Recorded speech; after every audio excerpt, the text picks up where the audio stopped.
नमस्कार.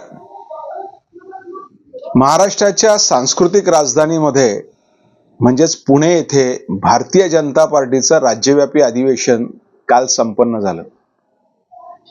या अधिवेशनाचा समारोप करण्यासाठी देशाचे गृहमंत्री माननीय अमित शाह साहेब इथे आले होते आणि अमित शाह साहेबांनी आपल्या 45 मिनिटाच्या भाषणामध्ये अनेक गोष्टींचा उहापोह केला आणि त्यात एक गोष्ट ते म्हणून गेले की भ्रष्टाचाराला संस्थात्मक स्वरूप जर कोणी दिलं असेल तर ते आदरणीय शरदचंद्रजी पवार साहेबांनी दिलं. महाराष्ट्रामध्ये आल्यावरती आदरणीय शरदचंद्रजी पवार साहेबांबद्दल बोलणं हे सर्व महाराष्ट्रातल्या लोकांना अपेक्षित होतं आणि त्याप्रमाणे अमित शाह बोलून गेले.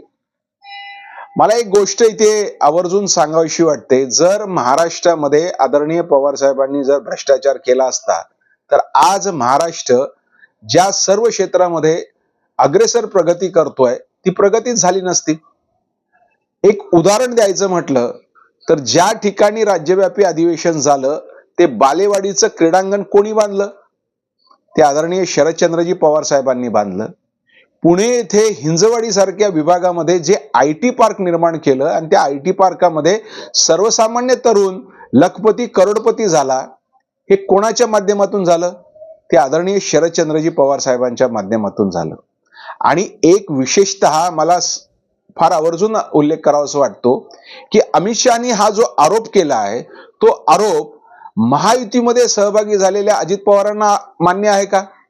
याचाही जरा कुठेतरी कानोसा अमित शहानी घ्यावा हे आवर्जून सांगावंसं वाटतं. अमित शहानी जे भाषण केलं त्याच्याबद्दल एकच सांगावंसं वाटतं की दिवा विझण्यापूर्वी जसा फडफडतो तसं फडफडणं आदरणीय अमित शहाच्या भाषणाचं वाटलेलं आहे. कारण महाराष्ट्रामध्ये ज्या विधानसभेच्या निवडणुका होणार आहेत त्या विधानसभेच्या निवडणुकीमध्ये या महाराष्ट्रातली जनता भाजपा नेतृत्व करत असलेल्या महायुतीला ठेवणारच नाहीये याची जाणीव भारतीय जनता पार्टीच्या नेत्यांना आणि कार्यकर्त्यांना झाल्यामुळे काल अमित शहा इथे फडफडले, म्हणजे काहीतरी बोलून गेले. त्याचा कोणताही परिणाम महाराष्ट्राच्या जनतेवरती होणार नाही एवढं आज मला सांगावंसं वाटतं. पुन्हा एकदा मी अमित शहांना सांगतो की महाराष्ट्रात येण्यापूर्वी आपण आदरणीय पवार साहेबांबद्दल एक चांगला अभ्यास करून या. कोणता हौसा नवसा कार्यकर्ता जर तुम्हाला सल्ला देत असेल की हेच बोला आणि तेच बोला आणि ते बोलून तुमचं अवलक्षण दाखवू नये एवढीच माफक अपेक्षा.